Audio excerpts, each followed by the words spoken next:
She was overseeing from day to day at the Neuro Center and at Chester Hines.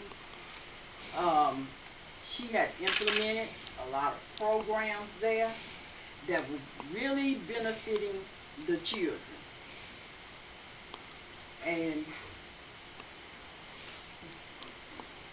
we will, right now, before we go any further, I would like to thank Representative Pastor Henry Wilkins for allowing me to have this meeting here.